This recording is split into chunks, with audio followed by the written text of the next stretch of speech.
Welcome back, Buccaneer fans. Happy Sunday. Happy game day. Welcome to the Greek Acropolis here, which is Harry the Greek's backyard. I'm Ray Kennedy, and you're Harry the Greek. Harry the Greek. I think. I don't know what I am. I didn't know what else you're going to come up with. I want to thank you all first off. We had some audio difficulties, so we tried to get the iRig because we had so much success with taking phone calls last week. But the iRig was giving us some issues. I think we figured out what the problem is, but we're not going to set it back up again. So what we're going to do is we're going to take your comments. But first of all, we're just going to break down all kinds of stuff. We got all kinds of news going on. You know, one of the first things I wanted to talk about today, guys, and, you know, I should have had my glasses back on for this is, and of course, in 2020, it's been the story, COVID-19, right? What's COVID? Right. I mean, literally this year, now we find out that the NFL basically now from here on out, or at least for the near future, all 32 teams, the players are not going to be able to report back to their facilities until the first 2 days after a game, being Monday and Tuesday. Of course, Monday is usually your game breakdown day, and then Tuesday is a day off. But we've learned this week that now those 2 days are going to be all virtual. And you got to imagine that's because the NFL has seen with the travel, with the traveling and everything, and as safe as you can possibly make it, as strong as you can possibly make that presumed bubble, if you will, they're still having players that are coming back in with positive tests, showing back up on Monday and Tuesday. And we have a lot of that to talk about, but that's not what today's show is all about. Today's show is all about basically are those Bucs playing those Chiefs over at Raymond James Stadium this afternoon. And, you know, the thing I like about this is if we're looking at historical, you know, I mentioned this week, the Bucs have a winning record against only 3 teams in the league, right? The Buffalo Bills, and I just said the other team, Cincinnati Bengals, and of course those Kansas City Chiefs. The Buccaneers lead the all-time series against the Kansas City Chiefs. Seven wins to 5 losses. And you were saying last night on Rick Hughes' show that it's been how long since the Chiefs beat the Bucs? if I'm not mistaken. We have fact checkers out there. I can't get that out of my mouth. That's easy for me to say. I stayed up to 1:30 this morning watching the stupid fight. I mean, it wasn't stupid. It was actually really good. The Kansas City Chiefs have not beaten the Buccaneers since 1993. And if I'm not mistaken, I think they're 5-0 since then. Yeah. I mean, of course, you're talking about a Chiefs team that wasn't coached by Andy Reid nor quarterbacked by Patrick Mahomes, the world champion Chiefs. Of course, they won the Super Bowl this last year in Super Bowl 54. So you're not talking about the exact same type of team dynamic. But when you're looking for reasons the Buccaneers can have success against the Chiefs today, even if you're digging into historical, to be able to pull out the fact that we've had a winning record and we want to keep those winning records, because this is one of the things, Harry, that I've said all along. You know, we want to change the culture. Of course, it seems like for Buccaneer fans, you've wanted to be changing the culture for about 40 plus years. And we did change the culture there in the, 95 up through 2002. And then, of course, a couple of years there before Gruden exit stage left, that the Bucs still had a couple of seasons where, but you're talking about when you look at the all-time records against teams, you want to see the team at least being competitive. And then, of course, if you have a team that has a cultural shift, that prolonged cultural shift years and years, you're going to see them start to get winning records against more than just 3 teams like the Buccaneers have. You know, I wonder, do they actually have records and they keep stats on what northern teams do in the hotter climates? But why are we always talking about cold weather games with the Buccaneers? Those are the things that just drive me absolutely nuts. I mean, it almost like grinds my gears. Well, and it is. Well, I mean, they talk about it in the fact that usually early on in the season, when you have those teams that, because by the time September rolls around, Wisconsin and Minnesota and your northern teams, and of course, nowadays it seems that all 32 teams have some type of an indoor bubble, if you will, or an indoor facility. So they practice, they're not stuck out there in the cool weather. But especially back in the day, we used to love the fact that because the Buccaneers always played at 1 o'clock early in the season. Of course, the Buccaneers didn't have many primetime and or 4 o'clock games. And we used to love to see those teams like the Green Bay Packers or the Chicago Bears. And they would come down here and the humidity would just kill them. You know, Ray, I got to tell you, I think the NFL used to do it on purpose, especially with the Dolphins and the Bucs and the teams that played in the South. But the NFL has made a lot of changes, and I've seen that, especially with schedules. They've made a lot of accommodations to make sure that they're not going to these cold weather climates. Right. And it seems to be pretty beneficial. But let's put that to rest, especially with the records about what a team is when it's playing cold. 2 teams have to go out there and play.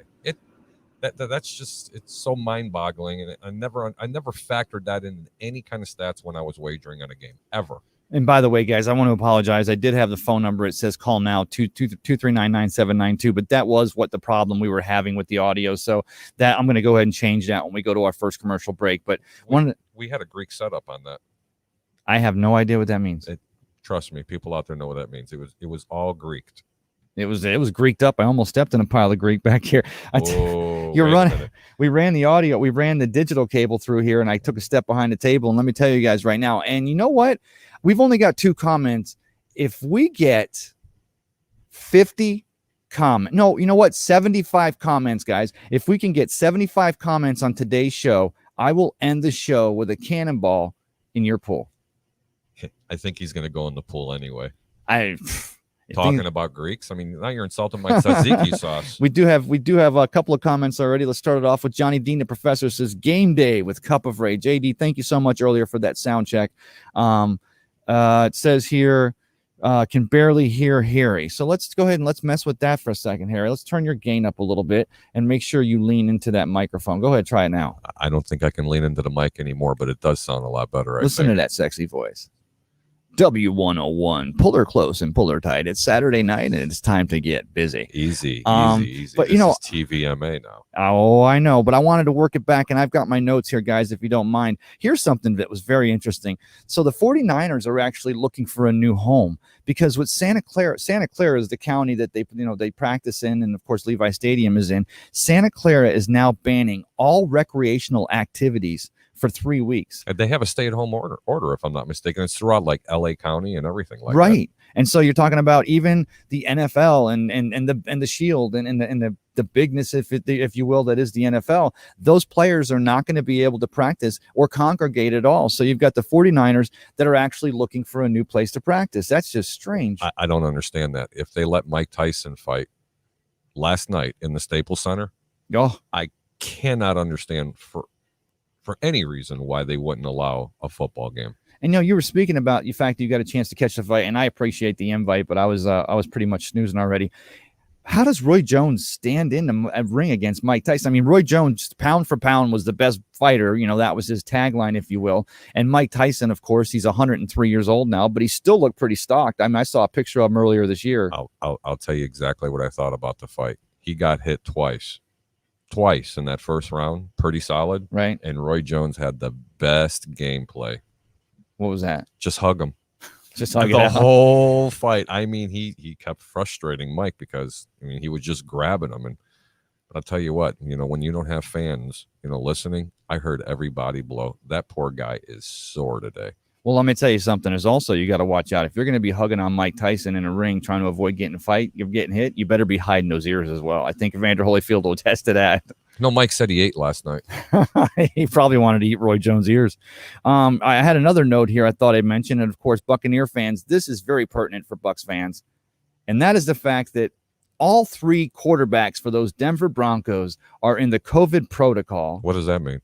That basically means that you have a running back, or I think they called the quarterback up from the practice squad, but you've basically got a running back playing quarterback, and they're playing against the New Orleans Saints. And guys, we say this. They'll be more effective. It's better than their third string quarterback. They're going to run the Wildcat. New Orleans has no clue what they're walking into. And FYI, the New Orleans Saints are 14.5, going to be 15-point favorites in this game. That's a lot of points. That's Vegas trying to get some money on the Broncos. Absolutely. And you know what? I like that because you made that point running that RPO. And of course, we know even though Taysom Hill had a pretty solid game, they had a pretty solid game plan last week for Taysom. He didn't trip it up. But you're still talking about a New Orleans team that doesn't have their starter Drew Brees in there. They're probably still trying to figure themselves out. And I'm sure Vic Fangio has some kind of a defensive plan for those New Orleans Saints. So Vic Fangio is a master, Ray. Absolute master at stopping the run, especially with RPO quarterbacks. I've had a lot of time to study Vic Fangio with the time with the Bears and prior to that with the 49ers. Right. Probably one of the best defensive coordinators ever to coach, in my opinion. And you were telling me and Bucs fans, you're going to probably, maybe a lot of you agree. Let's find some. Oh, we got a lot of comments coming in. They want to see me do a cannonball. I'm sticking to it, guys. I'll actually go through and count these comments. 75 comments, and Homeboy does a cannonball. It's a beautiful pull. But please, can he please stay clothed? Oh, well, that takes half the fun. I know. I wanted to jump in with my little swashbuckler after. Miller Lite. Tastes great or less filling. But going back to that Denver Broncos and the New Orleans Saints game, you're talking about, you said that, because we're still wondering if that's Sean Payton's plan is to continue to stay with Taysom Hill, or does he play the seventh string quarterback, and that being Jameis Winston? And you said if Jameis Winston were to play, what? They're going to blow him out. You think Jameis, and is it because of the light air there in Denver and the fact that because you said Vic Fangio because Vic has so much, and if he can stop that run, that Alvin Kamara run, and of course have somebody, even though Taysom Hill, he's like, what, 7'5", 473 pounds. The kid's a beast, right? Is that small? Yeah, but I mean, he is a beast. So if Vic can stop him, if they put Jameis in there in the light air that is there in the Mile High at Denver Stadium, you think that, but then again, I still say that if you have Jameis Winston pitching the biscuit, even though they're taking advantage of the fact that he's throwing the ball, that still puts the chance for at least 3 interceptions. And I'm not going to say pick sixes, but I think that would also play right into Denver's hands. If you're into a game where you want to see a lot of trickery, Ray, and you want to see a lot of misdirection play, that's a game you want to watch. I mean, it's not a sexy game, but I am definitely going to record this game, and I actually want to see how they're going to play this offense. The keys to that game is if New Orleans gets up on an early lead on them, it's going to be a very long afternoon for the Broncos. Right. But defensively, they know that they have to come out and play if they're even going to be competitive in this game. Yeah. And again, I mean, let's just take it this way. Put in the realm of things. A couple of weeks ago when the Chiefs were playing the Jets, that line was 21 points. Right. So you're telling me the New York Jets were worse than the Denver Broncos without a quarterback? No. Think about that. Yeah, no, I get it. And that's basically what you're saying when you lay that line. When you put that line, 21.5 points, you're putting that line out there. You're basically saying that. By the way, they covered, but they didn't cover in the first half, and that's what I did like in that game, if you remember. I said the Jets would come out playing inspired football, if there's such a thing in New York up there right now. Yeah. But they ended up getting beat handily in the second half, but it wasn't a complete blowout. I mean, Kansas City didn't put 50 up on them. Well, I still have to wonder. I mean, again, we cover the fact that Von Miller basically, tears that ankle up, and there's still talk. There's talk that, of course, the talk was that if the Denver Broncos were to make the playoffs, then possibly Von Miller makes it back for the end of the season. Of course, I would contest that the Denver Broncos making the playoffs right now seems like it'd be a tall order, but the team can show up. I mean, there comes a point where 53 guys, they get their backs against the wall. You're being called out. And I hearken back to when the Tennessee Titans went through that COVID-19 protocol for 2 weeks, and everybody said, oh, they're going to come out and they're going to get slammed when they finally came out. And they came out with this us against the world mentality. And these are all professionals. I mean, these guys, from the time they were little league up through high school and in college and now in the pros, these are still professional football players. And you get a good coached game plan. First of all, you get a game plan to stop the New Orleans Saints, be it Taysom Hill or Jameis Winston and Alvin Kamara, but you get a game plan to stop them, and then you start running that RPO. And like you said, what kind of film did Dennis Allen, the defensive coordinator for the Saints, what kind of film was he studying in the last couple of days? They have no film to study on what the Denver Broncos are going to run at them today. They have none, and I assure you, with Taysom Hill at quarterback, their playbook is very limited. That's why that line's only 14.5 points, and there's a reason why I brought up the other line of 20 points when Kansas City was playing the Jets. Right. Okay. The Denver defense will be able to contain Taysom Hill to a certain degree. Right. Okay. I think it's going to be a little bit different if the game is too close to the vest and they put in Jameis Winston. Now that playbook opens up a little bit more. You have a quarterback that's accustomed to throwing the ball downfield. I mean, I'm not discrediting Taysom Hill. Right. But there's a reason why he's been in the league for this many years, and he's not a starting quarterback. He did look good last week, but it was against Ray. Against who? The Atlanta Falcons. Okay, I mean, and there were some bad calls too. There were some bad calls. Let's go back to that game. Let me cover this, guys. And we're talking about the Bucs and Chiefs here, guys. Don't let me get too much off on a rant here.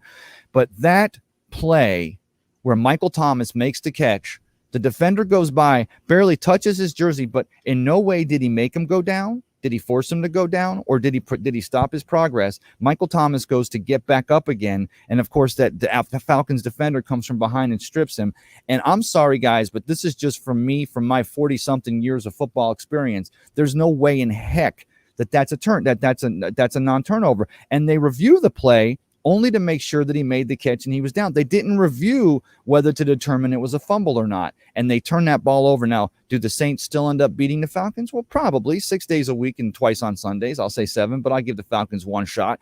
But that play right there was a huge turning point, because not only do you start to get in Michael Thomas's head, but you give the Falcons the ball back. Possibly they move the ball down the field and they maintain that lead instead of the New Orleans Saints having it pretty much first and goal or just outside the 10-yard line. Big game-changing play. Didn't like that call. Fans, if you guys are out there, you want to comment, let me know, and we'll read the comments here. I'm going to get to a couple of these. So no one really talks about the New Orleans Saints defense. That defense is quietly starting to come back to form. Yeah. They are a real good football team. Oh, again, Dennis Allen's got that team. That defense is playing pretty solid. I still say that the secondary is not as strong as it once was, but then anytime you got that defensive line and that pressure they're putting on, that the Hall of Famer that is Hendrickson, of course he was when he played against Donovan Smith, but no, that defense is starting to round out into form. Let's get some of these comments going here. Johnny Dean says, sadly, the days of the climate-affecting games are coming to an end with dome stadiums. It's true. Football needs to be played outside. JD, I agree with you 1,000,000,000,000%. And that's why I say that when we talk about getting a new stadium over in Tampa, and I've sat at, my season tickets when we used to sit in the north end zone and, facing the south, I'd go home and the red side of my face was always a little sunburned, and left side of my face, was white, and the right side was sunburned because the sun's going down. But there's just something about being outside in the elements. It screams football to me. You put it inside of a dome, and of course you're not going to ever be affected by the tropical weather or by the heat or this or that or rainstorms. But also as a kid growing up and even into my teenage years, some of the best times I had at Tampa Stadium at the Big Sombrero was when we would have a downpour right before the game and the game would be held up. It was one game against the Minnesota Vikings and it was coming down. It was raining buckets. And, it took an extra hour to get that game started, but, it just felt like football, and the humidity and it's steamy. You put it all inside of a dome and it's aesthetically pleasing. It's like the Tropicana Field being 72 degrees year round. I don't know. I get it. You're not affected by the elements, but of course we remember the Met back in the day, back in Minnesota, when Bud Grant was coaching those Vikings, and they would play in 20 below, and it was crazy. No one needs to play football in 20-degree below zero weather. And by the way, I need to go back to the Denver game really quick. Someone just corrected me. Thank you, JD, because I did not know this. They got a rookie wide receiver going to be playing quarterback. But if I do remember correctly or read on him, I think he played high school quarterback. Yeah, no, he did. And of course Lord. they called up that other quarterback from the practice squad. So, I can only imagine. I say stay RPO. I say put in a run, because all these guys, running backs, wide receivers, even some of your offense and defensive linemen, at one time or another, because they are the players that they are and they had the success growing up, they've played quarterback. They've went in and taken snaps. I got a suggestion. This is going to make them very successful. How about if we send them Byron Leftwich and Bruce Arians just for the day? They're going to have that rookie quarterback the receiver playing quarterback throwing, 20, 30 times downfield, like 25, 30, 40 yards. It's exactly the game plan they want to run. Or you can have Byron Leftwich at quarterback and just have 2 offensive linemen. So if he gets to pass 20 yards or longer, being up in age, they can pick him up and carry him down the field like they did back at Marshall back in the day. You remember that when they actually had to pick him up when he threw that long completion? That was one That was an amazing game. That was a good game. Pat Searcy says, good morning, fellas. Good morning, Pat. Of course, everybody out there knows Pat's one of our quite knowledgeable people we bring on here at Cup What's up, Patches? Christopher Cole says, let's go Bucs. Definitely, Christopher Cole. Johnny Dean says, much better. So when I turned you up, I turned you on? You turned me on. I turned you up. Let's keep it clean. This is not even close to midnight. Johnny Dean also says, good morning, Pat. JD talking to Pat. Seriously, talk amongst yourselves. Definitely. Here, let me give you, this is coffee talk. Let me give you a topic. Coffee talk. The Buccaneers are going to beat the Kansas City Chiefs. Talk. No, I'm going to go ahead and say here, Pat Searcy also says they will be playing on Arizona. Okay, Pat. I understand you had a couple of Jamesons last night. Yeah. But what does on Arizona mean? You need to retype that. Resend that, sorry. Yeah, resend that. Pat Searcy said, morning, sir. Of course, Adam Rivera says, Bucs have to come out swinging, and they have to be prepared for the deep ball on defense. And that's one thing about Mahomes. It's more of a sidearm delivery, but that kid can chuck the biscuit. He can definitely throw it down the field.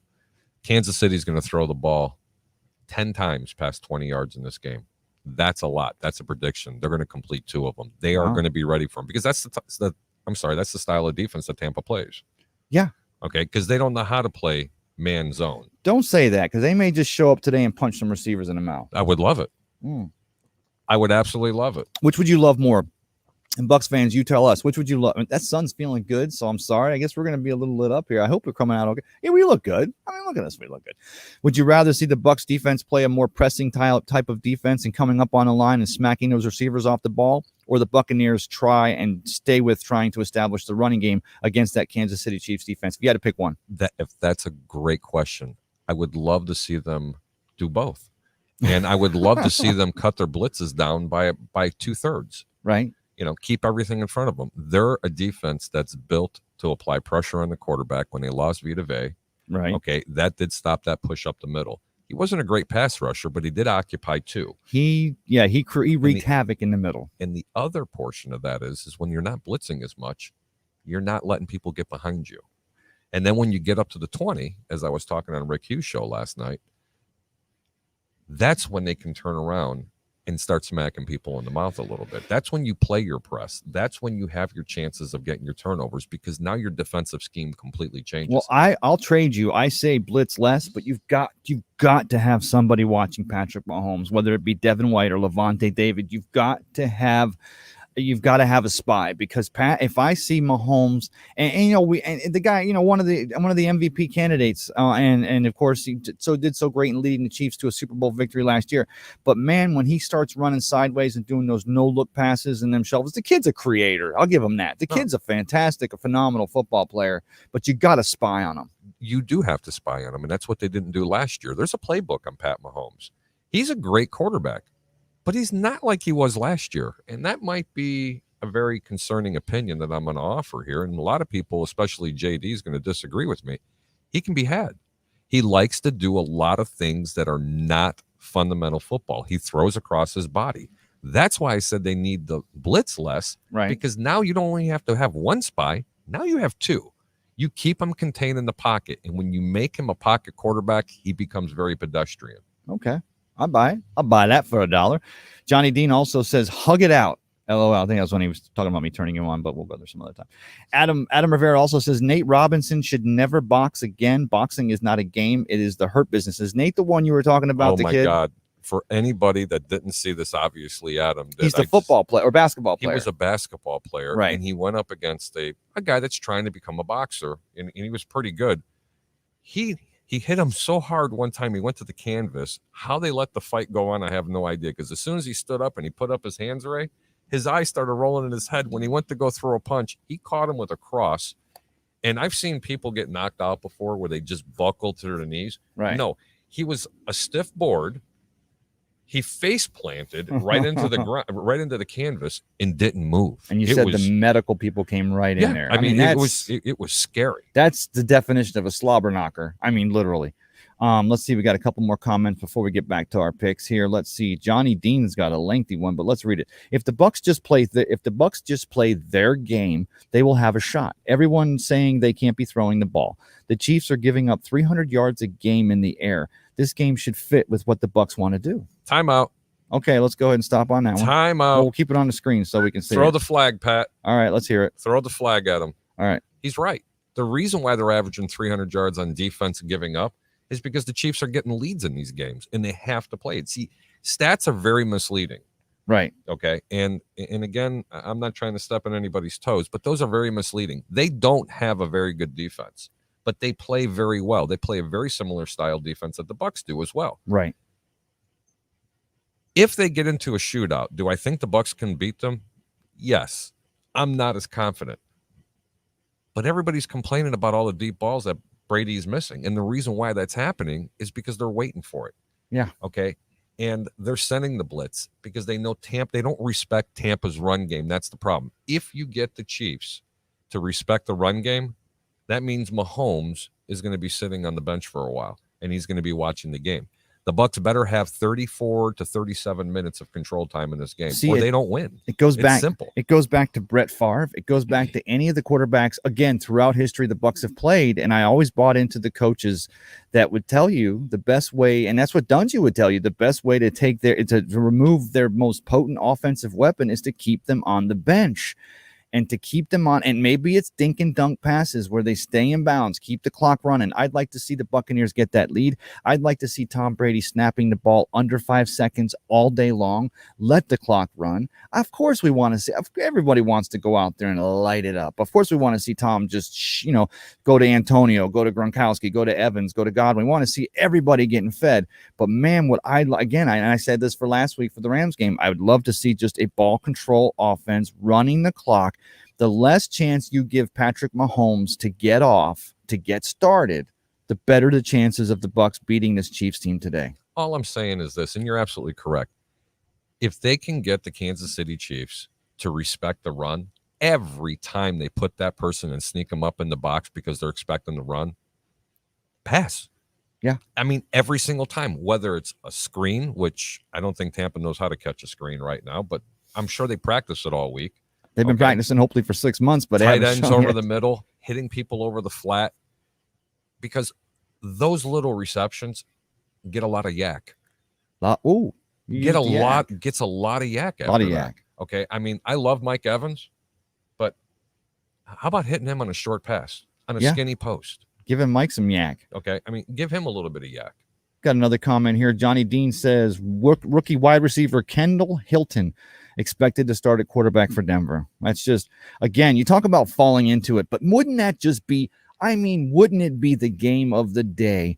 What if he throws for 302 touchdowns? Well, and then just see those Denver Broncos not given a chance, of course, with the Saints trying to discover exactly what their offensive identity is going to be. Because didn't you just feel it last week? For as much as Taysom got, and you saw, and they were mentioning in the game, he missed some open receivers. He missed a couple of reads, but you still feel like that Sean Payton doesn't know how this team is going to. He doesn't know what that. And you talk about a team that doesn't have an offensive identity. Of course, Buccaneer fans know we're still waiting for the Buccaneers to have that offensive identity. But you're talking about that Taysom Hill just seemed like he didn't mess up. He didn't do anything outstanding. He did some good things. He ran the game, was a game manager. But wouldn't it be the talk of the town tonight, the lead in on all your post-game NFL coverage and probably your post-game Buccaneer Bucs report coverage from live down at the Deck Bar and Grill at Isla del Sol? While I'm talking about the Deck Bar and Grill at Isla del Sol, let me also mention 320 Solar. Power up and gain your energy independence. Again, we saw on the paper this week, the plans are for the beginning of the year, those prices are going to continue going up. And I say this, they're always going to go up more than they go down. It's just the cost of doing business. Why not gain your energy independence? Talk to the fine people at 320 Solar. Get solar energy and start utilizing the sun. We're out here in the sun right now. We got enough sun going right here. We could probably power Raymond James Stadium. Get those 320 solar panels on that roof, which you and I have talked about, and you can gain that energy independence. So again, thank you to the people at 320 Solar. That was my commercial break. Got another comment here. Misador says, Johnny Dean, he does have a solid arm. He was a backup quarterback and wide receiver at Wake Forest. I think, again, he's talking about Kendall Hilton. What's up, Misador? Kendall Hinton. Johnny Dean says, still, bro, rookie against that Saints defense. Nah, you don't think Cam Jordan and that rookies. Of course, I counter with, if they pin their ears back and they think they're going to go in there and try to shake this kid's, start running some end around, some misdirections. All it's going to take is a couple of plays to loosen that defense. Oh, you're going to see some running around. That quarterback's going to be running for his life. Yeah, the offensive line for the Denver Broncos, probably not one of the strongest units in the league. They're not bad. No, they're not bad. But, again, New Orleans has a really stout defense, and I just think it's going to be a better game than what people think. I think the Denver Broncos beat the New Orleans Saints today, and I think, of course, I'm reaching here, and I think that the Buccaneers see that, and they see the recipe. I'm going to take that action. I'm not going to lay that action. Are you sure? I'm not. Okay, the next comment here says, let's see, Misador says, Johnny Dean, I believe he ran a sub 4.440 dash as well. Like you said, he's going to have to run that sub 4.440 today. I just spin all over the place. Johnny Dean says, Coffee talk. Welcome to Coffee Talk. Hey, talks amongst yourselves. You remember that from Saturday Night Live, Mike Myers? Did you ever watch SNL? Nah, it's okay. Yeah, a couple of times, but my best gets were about the Chicago Bears. Oh, Dub Bears. So if it's Mike Ditka versus a hurricane, who wins? It depends. Hang on. That's almost like asking me if I wear boxers or briefs. I didn't know if you were going to get that joke. Oh, I did. Is the hurricane named Ditka? No, but it just depends. Get it? Depends. God. Another sponsor for the Cup of Ray here from the Acropolis. Donnie Kremlin says swinging big. I think he's talking about the Bucs swinging big today against those Kansas City Chiefs. Why not? Pat Searcy says 49ers will be playing in Arizona again because they can't play at Levi Stadium. Okay, that's what Pat was talking about. Pat said they're going to be playing in Arizona. Shout out to Patches. Shout out to Patches. Is that his nickname, Patches? I call him Patches. Johnny Dean says, or Misador, I'm sorry, says, Johnny Dean, talk amongst yourselves. Here's a topic, Prince of Tides. I love this. Really? Hey, I'm just saying, if we get to 75 comments and over 25% of them are talk amongst yourselves, I'm going to have to rethink that whole cannonball in the pool thing, but we'll see. And Johnny Dean, I expect you to be counting these and let me know when we hit the 75 mark. I won't have time to go back and count them. Because he's going to do it live on the air. Donnie Creeman says lots of man coverage needed. Talking about the Bucs and the and here's the thing I like about this. Let me go ahead and expound on that thought right there. Wow, lots of man coverage. We saw what the Chiefs did when the Rams played against them 2 weeks ago. The Chiefs have small, fast running backs. I mean, these guys are quick and fast. They're elusive, kind of like their quarterback, Patrick Mahomes. So's Tampa. Well, Tampa, but I still say with between Fournette and Rojo, the victim of volume, that was for you, Peter Blake, we have a little more size. We have a little more strength on the inside running. The Chiefs are going to constantly try to run, and they've got that great rookie running back that running this year, Helens Auclair, and not to be confused. I think. Not to be confused with Anthony Auclair. Oh God! Or I wasn't talking Eclair. about Tampa's offense being so fast. I was talking about Tampa's defense matches up with them, which is why I like them stopping those, because they can get sideline to sideline and stop that Chiefs running game. Mm-hmm. And of course, if you have that spy on Patrick Mahomes, you got to watch out for Kelce. You got to watch out not for Kelce, but the tight end, the Chiefs tight end, Travis Kelce. Travis Kelce, right? Yeah, I'll you got to watch here. out. I swear, it's just Pepsi, folks. It's Coke. It's Coke with a little bit of rum. That's after 11. No, it's after 10. No, it's all Coke. All we're missing is Pat over here cooking for us. We got to get Pat. We got to get Pat up. Pat's going to be our official barbecue guy over here. We're going to be like the Dan Patrick Show. We're going to have meat. There was Friday. a comment they wanted to play more man. I don't agree. Man zone, but not man up. Let's see if we can find that comment. Let me see here. Yeah, Donnie says lots of man coverage needed. I agree, but in a man zone. Okay. Type of defense. Still, not straight man. Patrick Mahomes, if you play too soft in that zone, he's going to find those soft spots and he's going to lay them in there. But that's why I don't fully buy into the no blitz. Or we don't say no blitz, but you're saying blitz less. Don't be so predictable with the blitz is what I was trying to say. Right. Bring Devin White. Every time I go on a show, everybody misconstrues me all the time. Did you say misconstrued? Yeah, I don't know. I have no idea. I'm from Chicago, all right? Hey, I'm not going to touch your construeds. Let's see here. We got the next comment here. Johnny Dean says, how about Gene Guy on The Mandalorian, LOL? Hey, don't ruin any spoilers, sir. Do you watch The Mandalorian on Disney? I just started. Is that not awesome? It's phenomenal. Jamie wanted awesome. My wife wants me to get the Disney Channel. I was like, yeah. Really? Oh, it's good. Disney Channel? Wait till you start watching the right stuff. Because they've redone again for the third time. It's basically the same stories, but they go deeper into the relationships with the wives and stuff like that. Love that Disney Plus. When I'm not watching Bucs Report, which is most of the time. Okay, I had to put that one in there. Misador says the Chiefs are susceptible to A-gap stunts and blitzes. Their centers tend to get stretched out and don't disengage fast enough. Very, very great point. And I've watched that on a lot of game tape that I've watched on Kansas City. Right. They are susceptible to the blitz. However, when you blitz too much, they pull that protection in there, and now all of a sudden you're leaving two empty slots in the back behind you.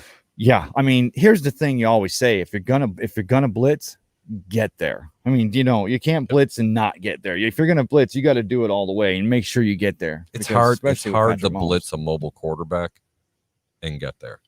Your best option is to show a lot of blitz and play contain. Make sure you're sealing those edges off. You want to keep him in the pocket. And when a hole does develop in front of him on the offensive line, right now the middle linebacker is saying, come on, come through the line a few times. So there you go. You got Devin White sitting right there. You got Levante right there. I think they're going to take turns. Oh, yeah. Well, I just want to see Devin White man up one time. Keep the helmet away from the helmet, but I want to see him go in there and just remind Mahomes, just remind him that, the shoulder collar and the chest and all that, those are moving parts. And if they get hit just right, crinkle, do a little crinkle McCrinkle, whatever. What's the name of it? Hinkle McCrinkle. Do a little Hinkle McCrinkle on Mahomes in the pocket, because And as much as I love this kid, I can't believe you're dancing.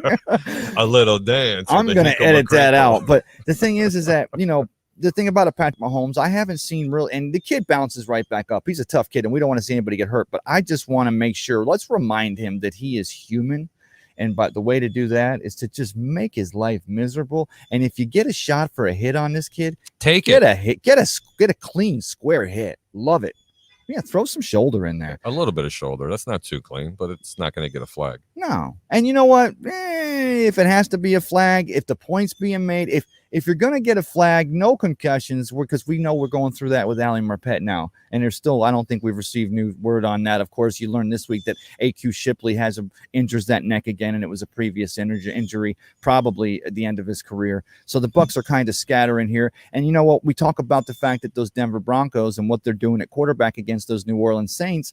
And, we saw it when Jensen moved to left guard a couple of weeks ago with Donovan, and they got that running game started. Of course, the 98-yard run by the victim of volume. I'm going to keep saying that. That's for Peter. Twice. I got to go 3 times.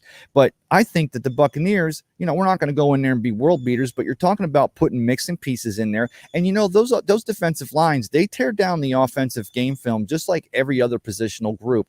So they've looked at what the Buccaneers have done on the offensive line this year. You start putting some new parts in there and changing some things up. They don't know those tendencies. You can still have success. You still got to show up, though. You still got to show up and punch them in the mouth, because that's what's going to come down to today at a little after 4 o'clock over at Raymond James Stadium. Which team is going to punch in the mouth and stay with it? And we want it to be those Buccaneers, don't we?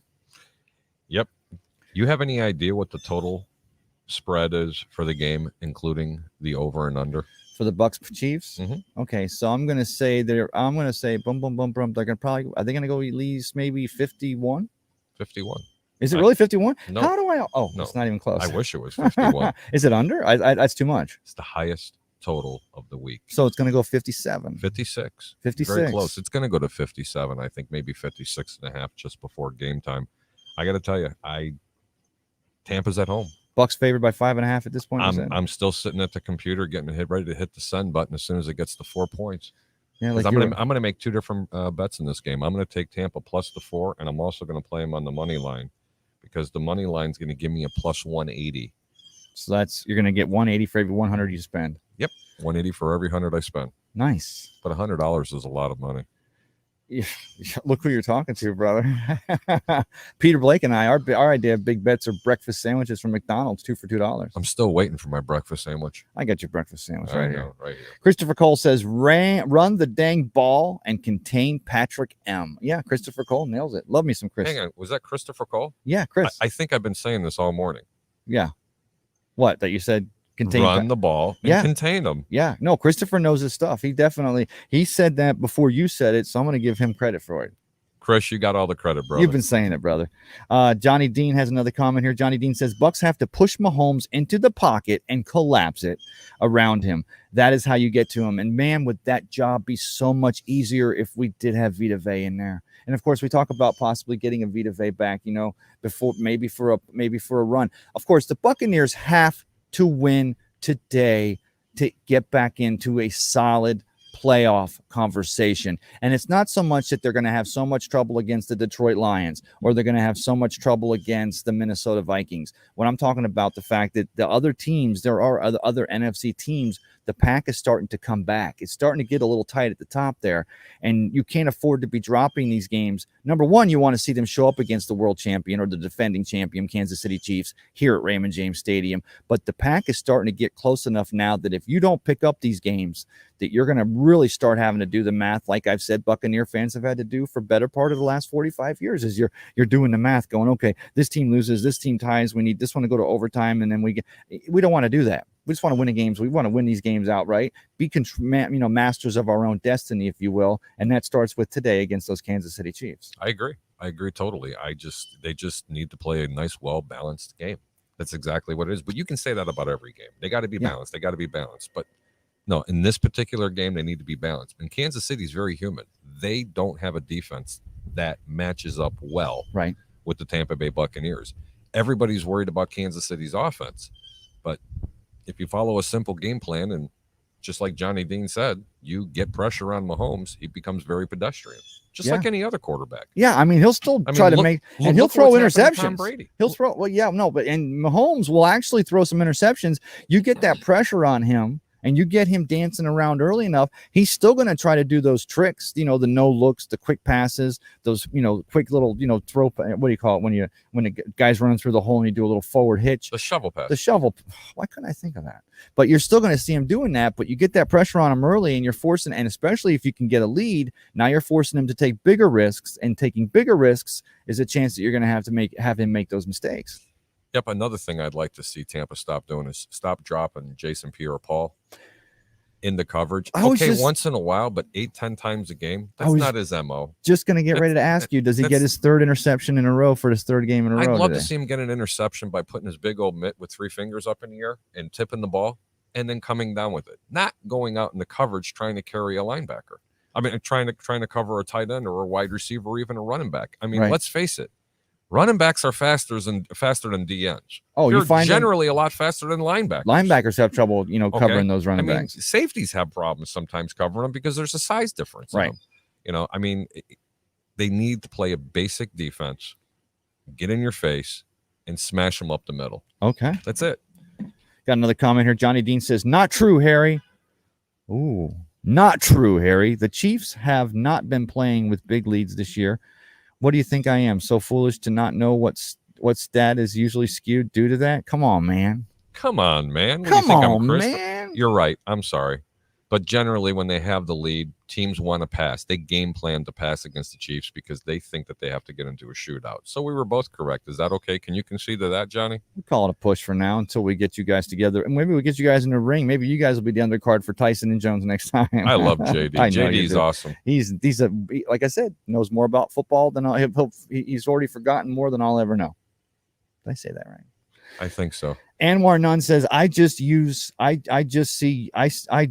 use run the ball. Let's go. Basically, get that running game going. Yeah. That's what he's saying there. Donnie Creeman says, let Tom call the plays from the O-line. Let's go to a no huddle. God, no. No? No. So you'd prefer them huddling and Leftwich send 5 guys down and let's see what happens? No.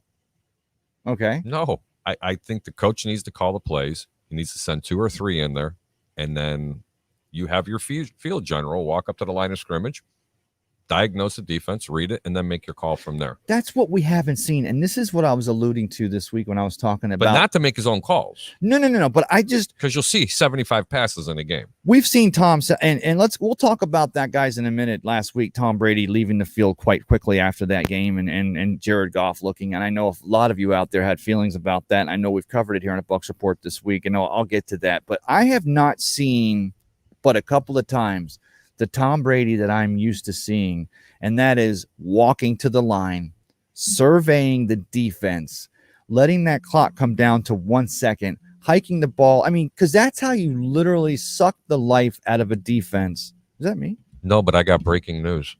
Oh, breaking news. Go ahead, my friend. Patrick Mahomes just tested positive for an ass whooping. I can't believe you. You heard it here, folks. Everybody went forward. What? I went, what? What?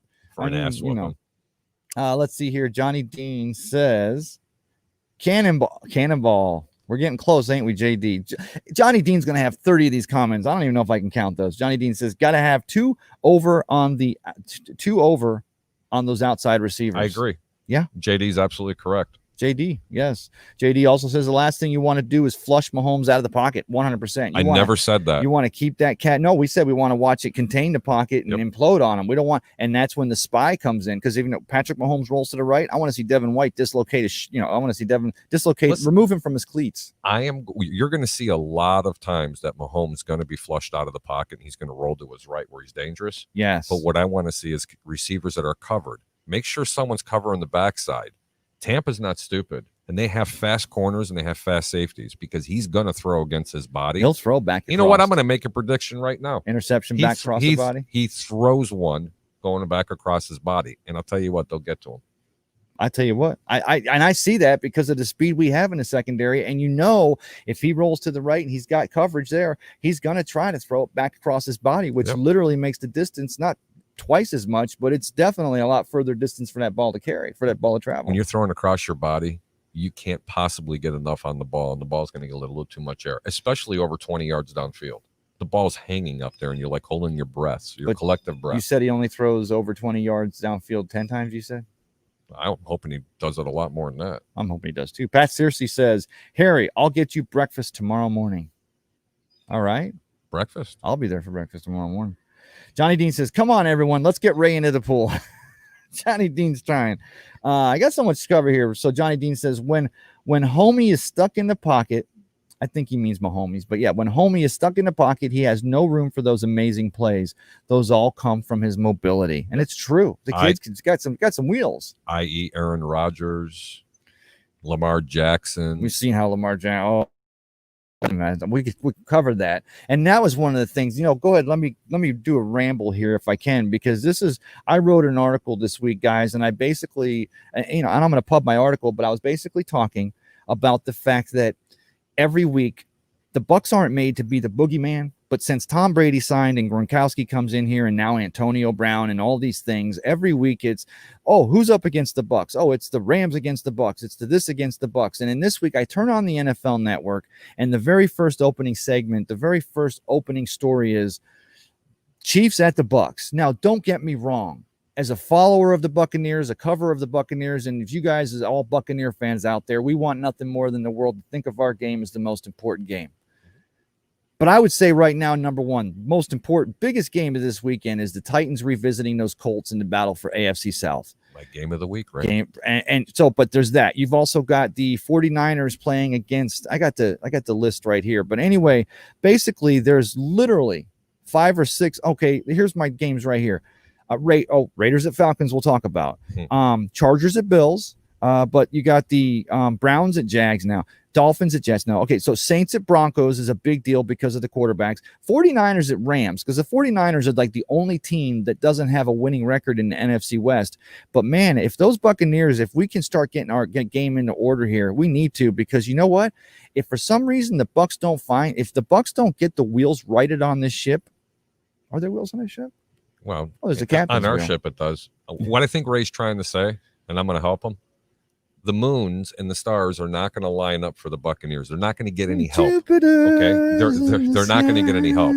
Here's the thing: if we don't get it going, this. because we have 3 wild card teams this year with 7 teams from each conference. You could have 3 NFC West teams in as those 3 wild cards. Bite your tongue. I know, and of course I'm saying the Bucs, and of course we still have the Vikings and the Bears still coming out of the Central with the pack leading. Did you say the Bears? The Bears. I said the Bears. But what I was getting at, though, is when I was talking about that is also the Ravens at the Steelers. Of course, like I said, the book is in on Lamar Jackson, but the Ravens at the undefeated Steelers. And then you have the Bears at the Packers, classic NFC. So when the NFL Network is still opening with, it's Patrick Mahomes versus Tom Brady. And here's what I was trying to say this week. The NFL Network is loving this narrative. The pundits, the media talking pundits are loving the fact that Tom Brady, that Jason Light has put together basically a Pro Bowl team here with stars at every position. And of course, they were thrown together fast again in a shortened off season with no preseason games. It's been a crazy year. They are finding themselves. They found themselves, but then they've lost themselves a little. Today, they find themselves again. They get back on that roll. But to me, they are setting them up. Because the number one thing, the easiest thing to say is when this Buccaneers team has the success that they should have, they can say all along, told you so. They got the GOAT. They got Antonio Brown. They got Evans and Godwin, 2 Pro Bowl receivers. They got this and that. But at every Monday morning, or in this case, last Tuesday morning, they are really running the narrative of how the Rams beat the Bucs, how the Bucs beat themselves. Is there problems going on? They're in a win-win situation, Ray. Right, they're in a win-win situation. That article you wrote was riveting. It really was. And it was dead right. And if anybody hasn't seen this article, go to buckreport.com. You have to see this article. Make sure you hit the like button on it, because the more likes you give this, the more articles he's going to write. He's a phenomenal writer, and he gives some really good insight. Here's that $20 I owe you. 20. I want my breakfast sandwich. You're getting a breakfast sandwich from McDonald's. No, but I mean, and that was the narrative. And it wasn't that, again, Buccaneer fans, we've been so thirsty to get all this media coverage. We love opening with us, and we love that we won the media competition since Tom Brady signs in March, which is just right about the time that the whole world was coming to a stop. But it's gotten to the point now where I call shenanigans on the national media. But and I closed with that article because the Bucs are the ones that have to write their own narrative. They are the ones that have to finish this story. And that starts today at Raymond James Stadium against those Kansas City Chiefs. Don't tell me about the world champion Chiefs, the defending Super Bowl Patrick Mahomes. Don't tell me about how, the Bucs are having problems at the offensive line. They're going to plug guys in there. I need to see the team that knows they can dominate and start controlling the narrative, because the national media are going to jump right on that train. See, we told you so all along. The Buccaneers have more Pro Bowlers than the Pro Bowl. The Buccaneers need to stop listening to the pub and start writing their own pub. And by doing that, they need to show up today and punch those Chiefs in the mouth. I agree. And you know what? They have to deal with injuries. FYI, every team has injuries right now. This time of year, every team. Certain teams have more injuries. I mean, it could be bad. You could be the Chicago Bears right now, but I got news about this team today. Oh, well, hold that. Why don't you hold that thought? Because we're going to run a commercial here, and we're going to be right back. We're going to start breaking these games down. Plus, we have a few more surprises about that Bucs Chiefs matchup today over at Raymond James. Before you go to commercial, yes, sir. If anybody has any questions on any games and what I like, or you have a question on a game that you're thinking about wagering, go ahead and send a comment, and I'll give you my best insight. Yeah. Or you can comp. Well, yeah, I wish I had that. We're going to try to get that. For sure, we'll have that iRig hooked up next time. So go ahead and enjoy these words from a couple of our sponsors, and we'll be right back, guys.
Welcome back to Cup of Ray here on Sunday morning, powered by 320 Solar. 320 Solar, power up and gain that energy independence. Harry and I were just talking off the air about this.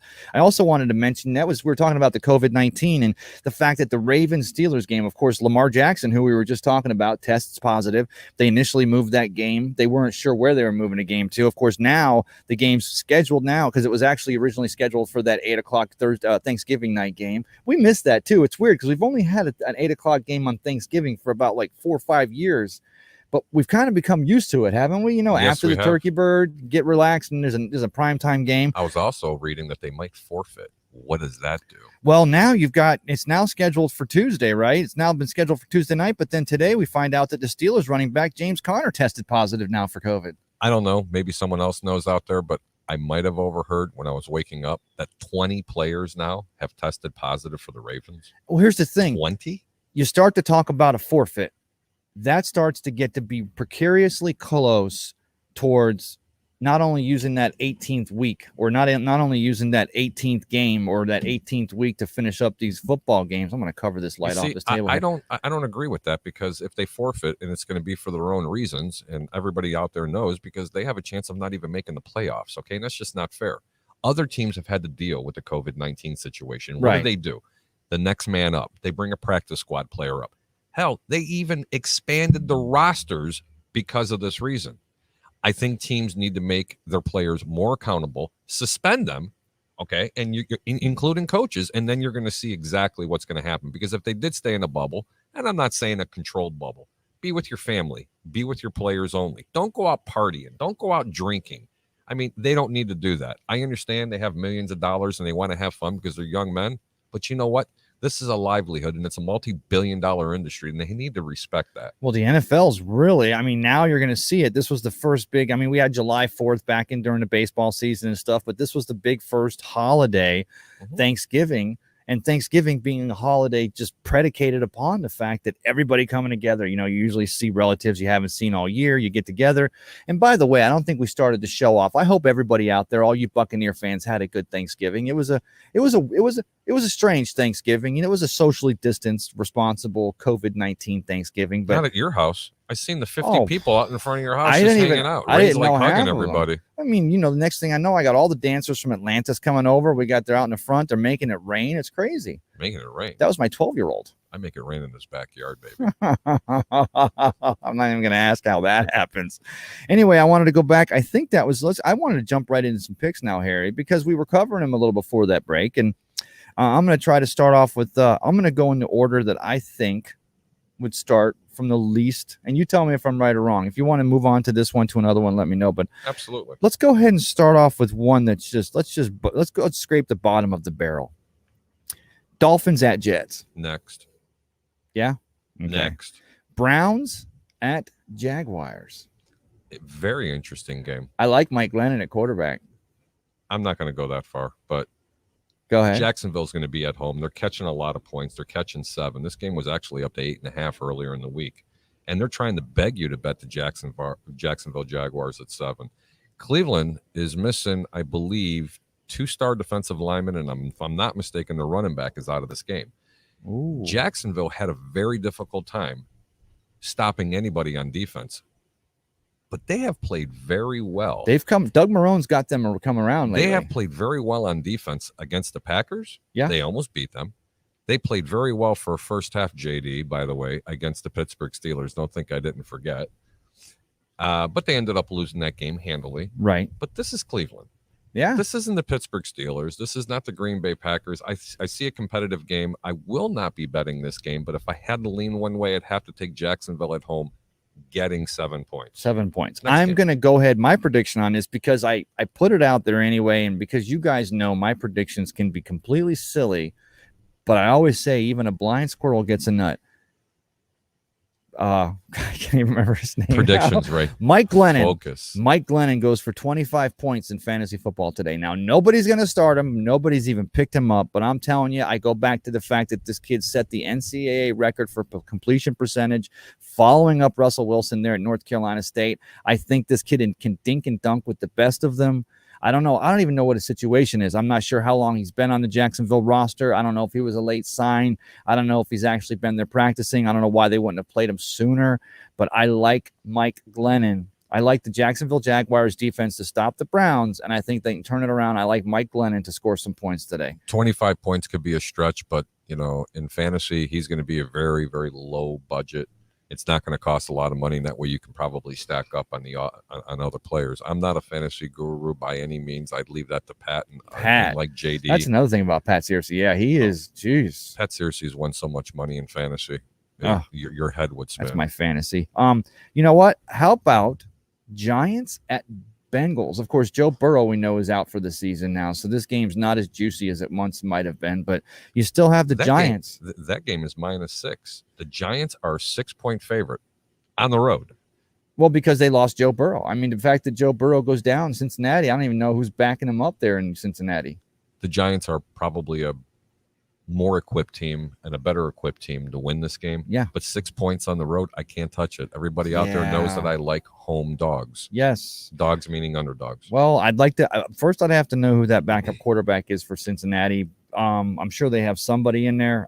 But I will tell you that I still think the Giants and the Washington Football Club are going to be Washington Football Club. Say it. They are going to be your two teams that are battling for the NFC East. I think one of those two teams, the Giants or Washington, wins the NFC East, and they're going to do it with probably 6 wins, possibly 5. 6. I think Washington is definitely going to win this division. But here's a prediction. And there's nothing in the cigarette pack other than tobacco. Not in that one there isn't. When they make the playoffs, here's a deep prediction. The Redskins are going to win a playoff game. You said the R word. Oops, did I say that? Opa. I mean the Opas, the Washington Opas. They're going to win a playoff game. And even with the rookie running back still having success, I still say Peyton Barber is going to have at least 50 to 60 yards in that playoff this game. Defense for Washington is something special. Chase Young, are you kidding me? The way they showed up, Chase Young is starting to really show that he is a game changer on that defensive line. And Brandon Allen is the quarterback for Cincinnati, by the way. Brandon Allen does nothing for me. So, yeah, I definitely like the Giants. Close your eyes and say it 3 times. Okay, I'm kidding. Okay, so let's move on to the Chargers versus the Bills. You know what? Very tough game. 2 very good defenses. Love the rookie quarterback for the Chargers. What's the line on this game, though? Believe it or not, Buffalo's -5 at home, and that line is about right. Are you kidding me? Yep. No, Anthony Lynn, they've literally lost their last 73 games by 1 score or less. And they're going into Buffalo. Yeah, but they're traveling from the West Coast to the East Coast. Everybody who gambles knows it's very difficult. But here's an interesting stat about this game in a line. The over and under is 52. If someone put me into a corner, I'd bet the under. Bet the under, baby. I don't know why you'd bet the over on that game. Anthony Lynn's defense is going to show up. And, of course, you're going to have how come they've been exposed a couple of times this year. But Buffalo, let me tell you something. They get on a roll and they start passing. They will have the Chargers on their heels the entire game. You think? They could. They possibly could. This is a team that nobody's talking about. The Bills or the Chargers? No, the Bills. I called the Bills to win the division. I call the Bills possibly going to the Super Bowl this year. I didn't say they're going to. I really need to do a little bit more homework on it. Yeah. But this team is well-suited offensively and defensively. They can run the football. They got a young quarterback that can throw the ball even further than Patrick Mahomes. Yeah. Josh Allen, right? They don't have quite the weapons that Kansas City has. No, they don't. But give me a great defense in the playoffs because it can nullify any offense, just like in Major League Baseball. Boom. You got teams that average 6 runs a game. They get into the playoffs. Good pitching nullifies, great hitting. Yeah. Good front end makes up for a bad back end. Anyway, I like the under in that game. And if someone was really backing me in the corner, I'd have to take Buffalo -5. But the Chargers themselves, they don't lose by that many points. They usually don't lose by much more than they usually. Under's the play there. Go ahead, Ray. Let's go ahead and let's talk about the Seahawks and the Eagles. Jesus, what's that? They're at the Eagles, but the Seahawks have to. I'm going to say the Seahawks are favored by 7.5. No, it's only 6 points in Philadelphia. 6 in Philly. Everybody keeps saying that Philadelphia is getting healthy. I don't care how healthy you're getting. This team, I'm going to say it on there, that team. They're bad. The only thing healthy about that team is if they're healthy enough to get on a flight and get out of town. They're really bad. You've got players out there that are complaining and starting to create controversy with the coaching staff. They're actually losing the room there. Are they? Yep. Deshaun Jackson on that team, but of course he's been injured. But Seattle's not as good as they were 3-4 weeks ago. They've got problems on defense right now, but they're going to look like world beaters on defense against this offense for Philadelphia. Is a shame. The total in that game is 49. I have no opinion in this game, and it is a primetime matchup on Monday night. Next game, right? Cardinals at Patriots. Little Patrick, little Murray, little Kyler Murray versus Cam Newton. I am going to say one thing about this game. I'm going to guess the line though on it first. It's going to be 2.5 Arizona. How about if I told you that Arizona was -1 to start, Right. went to 1.5. Now it's -2. They're on the road, another West Coast team traveling out to New England. And I understand New England's offense isn't as good as what it was when Brady was under center. By the way, thank you, New England. Yes, thank you. But what is the one thing that Bill Belichick is really, really good at doing? Game planning to shut down your best player. And who is it? Kyler Murray. Okay. Well, or and I DeAndre believe Hopkins. they're also without, is it Larry Fitzgerald? I believe he's out of this game. Oh, is he? And that's a big loss. So they'll be able to double, DeAndre Hopkins. And I promise you one thing, Kyler Murray's not going to be running tenfold over there. Bet the New England Patriots +2 points and play the under 49 because New England can't move the ball either. Yeah, you got to play the under in that one. I'm serious. This is an awesome game. This falls under every category that I've ever liked about gambling. When you have and you're getting points and you're a home underdog, bet them, especially in this type of game. You got a young quarterback for the Arizona Cardinals. He's not going to be able to do much. I could be totally wrong, but not in this game, right? Okay. I'll buy that for $1. In fact, I'll put $2 on it. How about, excuse me, Panthers at Vikings? Very interesting game. Who's playing quarterback? For who? Carolina. Bridgewater. I don't. Bridgewater. Know. Is Bridgewater playing back in today? From what I understand, he is playing. He's still pretty dinged up. Minnesota's defense is atrocious. Which is weird because 2 years ago they were like on the rise. They can't stop anybody, and they beat a helpless Dallas team last week. Carolina can play some defense. I love the matchup for Carolina's offense against Minnesota's defense, especially with the wide receivers. Allen's going to go off on a big game on this. That line right now, Minnesota's only -3. Take Carolina on the money line. Wow. Very small position. Take them on a money line. You're going to get +150. So for every 100 you bet, you're getting your 150 back. This is a really good game. Do I love it? No, but it's a damn good game. Should be bet. A good game to watch.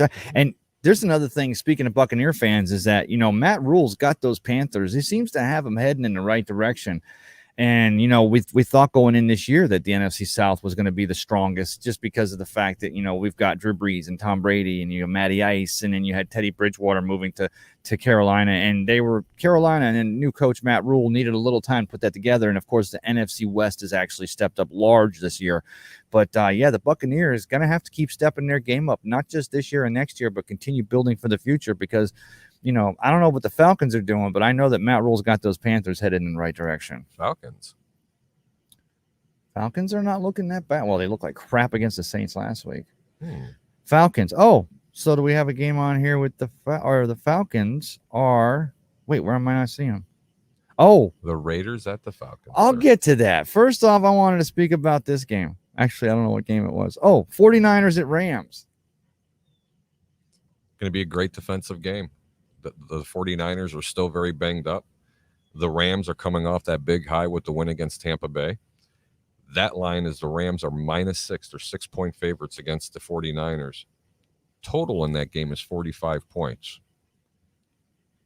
I'd have to lean toward the Rams, but it's a division game. Yeah.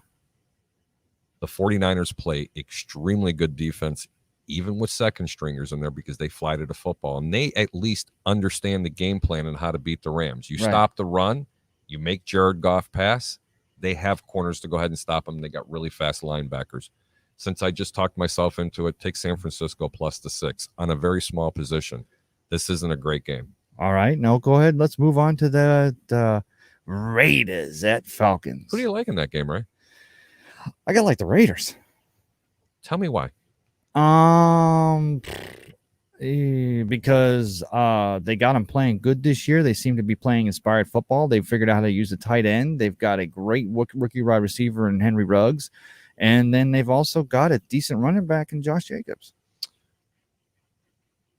If I was just looking and I didn't know the line to this game, I'd say the Raiders were -7 or 8 points on the road. They're a far superior team, right? Yeah, I think so. Okay. The Raiders are only -3. Don't get excited, people. Wow. This is a trap game. Yeah. This is a serious trap game. This is a scenario that Vegas really wants you to bet this game. And I could be totally wrong, but I really doubt it. Something funny is going to happen in this game. I don't know what it is, But there's a reason why the Raiders are only a 3-point favorite at Atlanta. Well, the Raiders also have had some COVID issues, and they had half of their team was in COVID protocol, and they so still would win. Lot. They were still winning back then. Yeah, no, I know, and they're still showing up, but I guess they're thinking Atlanta can't stop the run, and the Raiders doing an extraordinary job of running the football. They're probably one of the most balanced teams in all of football right now between running and passing. John Gruden has this club absolutely playing lights out football in the AFC. It might have something to do with the fact that they're playing in Megatron's butthole. Oh my God! It's not after 10 p.m. Rick. Hey, butthole's not a bad. No, it's not. Let me go back to some of these comments real quick, and I've probably been remiss on a few of them. So let's see. I forget where we left off. Johnny Dean says, will Kyler Murray get his 9th game with both a rushing and a passing touchdown this week? I don't think so. I don't know. I don't think so. And by the way, in the Atlanta game, yeah, no Julio Jones. Oh, no Julio? No Julio. Oh, because it was me and Julio down by the schoolyard. Oh, God. Misador says Giants win that game by 10 easy. I think probably agrees with me that the Giants are starting to step into being, and, Joe Judge has that team playing like one team that in the NFC least can start stepping into the role of possibly, how do you say, being a divisional leader with 4 wins? But I mean, hey. Hey, me, just throwing this out there. You could be correct on that. But let me ask you a question. When was the last time the Giants beat anybody by 10 points? Anybody. Oh, it's been a minute. Seriously. Johnny Dean says, take the Giants. Misador says Alex Smith will lead the football team to a playoff W. I think that's exactly what I said. That's what he looked like last week. That's yes, for he sure. Did. Misador says, damn, he said it while I was typing it. Yeah, that's how we do. Hey, Misador, I know you're up there in the Chicago area. Great minds think alike. Oh, Misador says Bills by 3. That's very possible. Johnny Dean says the resurrection of Alex Smith again. I wouldn't go that far, but the Washington football team. God, please smack me the next time. I'm going to smack seriously, you. But Washington really has this team running the football, and they're mixing it up between the run and the pass. Did I say that? They actually have a balanced offense? Yeah, and that's the way they looked last week when I was watching. And they're very pedestrian. And they even got Peyton Barber teams. in there, and Peyton was getting, and I like Peyton. He came in here young. He came in here to feed family. He wasn't quite done at Auburn. He came in here, never really came to fruition here, gets that deal with Washington. He goes into the witness protection program, shows up last week. He's still got some run. And FYI, they have 4 number 1 draft picks on that defensive line. Guess how much they blitz? In the bottom 5 of the league. Go figure. Johnny Dean says, who isn't talking about the Bills? Everybody. Right? Everybody. The sexy talk is Kansas City, then Baltimore. Johnny Dean says they should keep P.J. Walker in this game. Putting Bridgewater right now isn't smart. And I thought P.J. Walker was going to get the start, but Bridgewater is questionable. I mean, he was questionable. If Bridgewater's healthy, they want to win. They want the fans to interact again. Minnesota isn't that good. Yeah.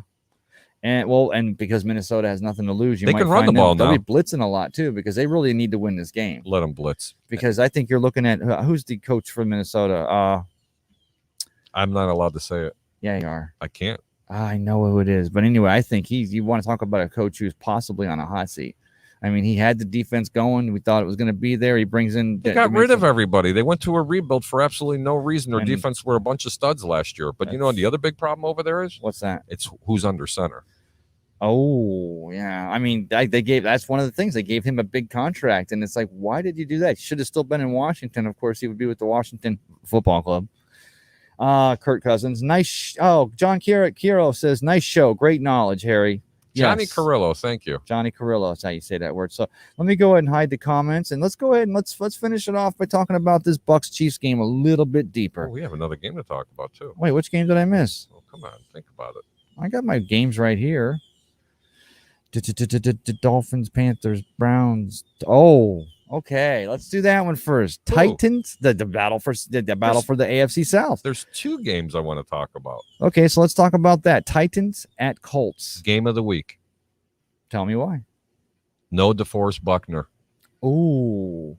So the Titans going to have a shot this time. Oh, Nobody to my stop God. Derrick Henry up the middle. Derrick Henry is going to introduce himself to the Indianapolis defense. And with no DeForest Buckner, that is a bigger loss than Vita Vea. Yeah, for Tampa. I am that's serious. an equivalent. And if I'm not mistaken, they're missing a real offensive weapon as well for the Indianapolis Colts. Look, I'm not high on the Tennessee Titans, and I'm a week-to-week guy after watching film, I absolutely love this game. Indianapolis is still favored by 3.5 points. I'm not even taking the points for the Tennessee Titans. I am going to have such a large position in this game on Tennessee to win this game outright. Nice. Okay. Didn't know about DeForest Buckner. So let's go ahead and that's your game of the week. Your game of the week should have been those Chiefs at Bucs, but tell me about the Chiefs and the Bucs. Let's talk about, I think we might have talked about this already. Bucs are favored by 4.5, we said 5. No, Current. Kansas City is favorite, and Kansas City is favored by 3.5. It's going to be 4 very soon. That's a slap in the face to the Buccaneers, and that's without question. That means they'd be in a neutral stadium right now. The Buccaneers would be 7-point underdogs. No, not quite. It would be 6.5 points. If they were in Kansas City, they're talking between 7 and 9 points. I want you guys to think about that, and I really hope that the fans and some of the players can actually understand what that means. That is a huge slap in the face. That goes right to my narrative because we know Vegas sets the lines. Vegas's very job, the house jobs, the bookies' jobs are to set lines that make you want it. They tease you. Mm-hmm. It's called a tease. They want you to play those lines. But that very fact that the Chiefs 3.5, but yet you turn on NFL Today, probably on right now, coming on at noon. You turn on Inside, whatever, and the first thing they hit you with is Brady versus Mahomes. Well, who will win their 4th matchup? Blah, blah, blah, blah.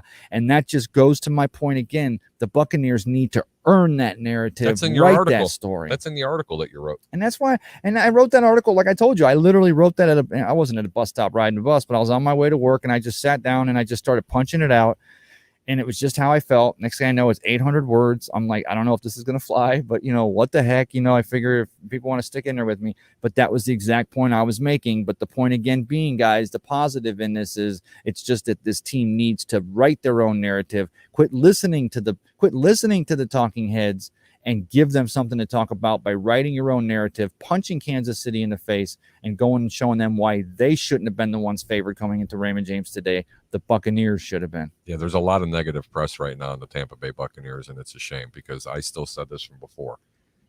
Not statistically, but player for player, probably the most talented team in the National Football League. Yeah. And I'm not going to keep beating a dead horse because everybody knows that I'm not high on the play calling that's been happening on both sides of the ball. Right. And they're not going to get any favors. They're not going to win this division probably, unfortunately. I mean, I would have said something different before they played the Rams. The moon, the star, and the planets are not going to line up for this team. And the Denver Broncos aren't going to line up for the Saints today. They have to earn it. They're going to make it to the playoffs. They're going to have to succumb to the fact that they're going to be a wild card team. And again, they can still win. Well, there's still, and no, once you get to the postseason, anything's on. But like I said, there's still 4 or 5 NFC teams that are inching their way into that wild card picture.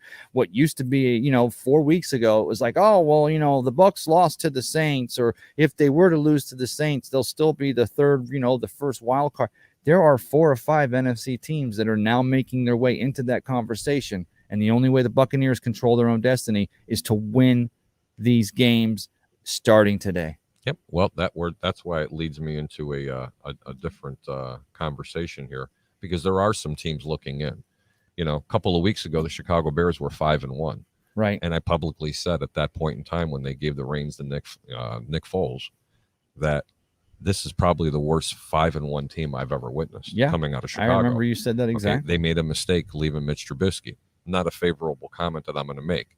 However, with that being said, they're getting Maserati Mitch back today. Yeah. And let me tell you something, Maserati, because of those wheels. They're also getting 2 offensive linemen back. They're still hurt because they're questionable on the left tackle, and they still have a defensive lineman converted to offense, by the way, this year. Montgomery's out of concussion protocol. Jackson has been removed from the COVID list. So they're relatively healthy with the exception of the offensive line, but he's not going to be a sitting duck back there. The reason why I'm bringing that up, this is an NFC North divisional game.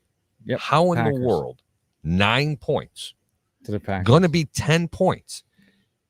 When the week started, before they didn't know who was going to play quarterback, the Packers were a 6.5 point favorite. They went up 3 with Mitch. So they're saying with Mitch playing quarterback that they're 3 points worse, almost 4. They are absolutely nuts. Now, I could be totally wrong, and I'm not betting because I'm not going to bet this game for Chicago because I never bet with my heart. Right.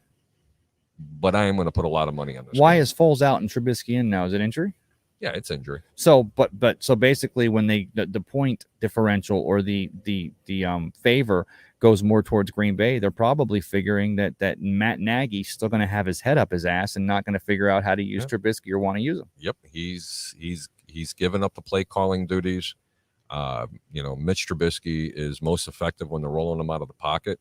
Yeah, He's got a very, very good arm when he's rolling out of the pocket. He can't read a defense very well, unfortunately, but that's what there's other players in the teams for. When the center's, going down, I'm not trying to get into the details of the game. He's supposed to identify who the mic is and everybody else and try to help your quarterback. It's not like the kid has 20 years experience like the quarterback in Tampa Bay has. Right. But he has one dimension to that game. Yeah. Is his feet. And when he is running, I'm not saying to take off with the ball. No. He throws deadly from the run.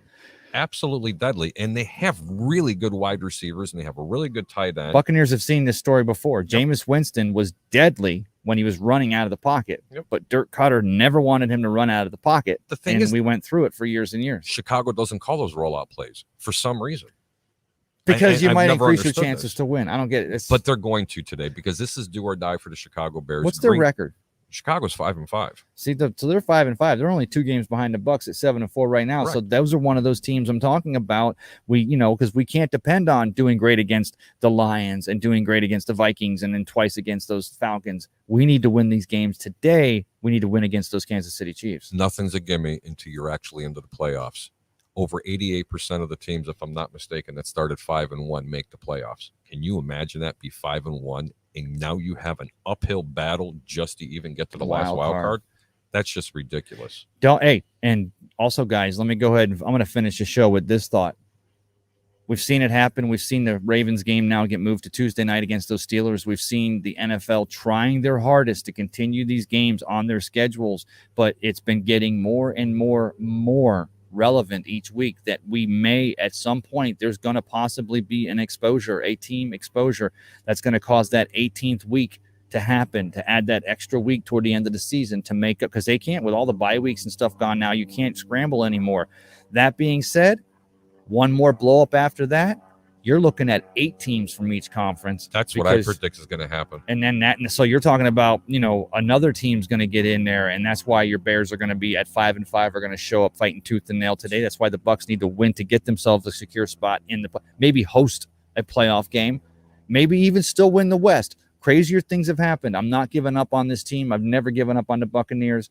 I'm not saying that the Saints can't lose 3 and the Bucs can't run the table. I'm not saying that they can't find a running game today and the Buccaneers can't hit all strides. I still don't believe in the Taysom Hill, Jameis Winston experiment. They're still going to have to prove it to me.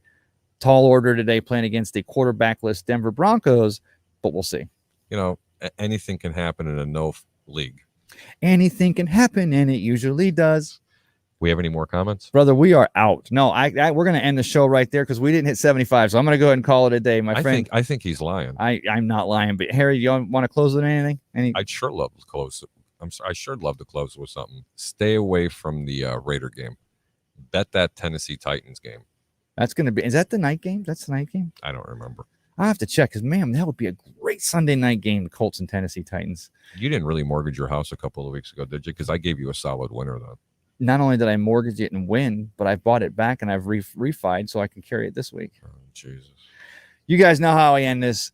Everyone needs to know that somebody cares. Today, why don't you be the one to let them know? It's a beautiful day in Tampa, Florida. It's going to be a high of 82 degrees. There's a nice breeze coming off the water. The Kansas City Chiefs are going to have to deal with some of that humidity. Let's chase Mahomes around. Let's get those Chiefs tired. Let's get that running game working so we can go ahead and let's go 3 yards in a cloud of dust, running downhill so that the pass action starts to work for Tom Brady and the boys. Buccaneers are going to win today. I didn't get your Buccaneer Chiefs prediction. What's the score? What's your prediction? I'm going 28-24. Really? Who? Yeah, Bucs. Okay, well, I had to ask. Oh, no. I mean, I'll be honest with you. I'm not a homer, but when it comes to picking the game, I can never see the Bucs losing. That's the reason why I don't play fantasy football. I see Tampa winning this ball game, and everybody's going to think I have other stuff in this other than that's the cigarettes. Other pack. I know. That's the good stuff. That's the good stuff. 34-17 Tampa. 34-17, 28-24. You heard it here on Cup of Ray with Harry the Greek. Thanks for joining us on a Sunday morning. Have a great day. Don't forget to join Bucs Report pregame starting at 2 o'clock from the Deck Bar and Grill at Isla del Sol. We'll have your game day coverage, game day, pregame, postgame, and halftime coverage. Everybody have a great day. Thanks for joining us. And I will do that cannonball. I'll tape it and I'll put it on my Facebook page. Let's make some money today. Let's do it. Have a great day, everybody.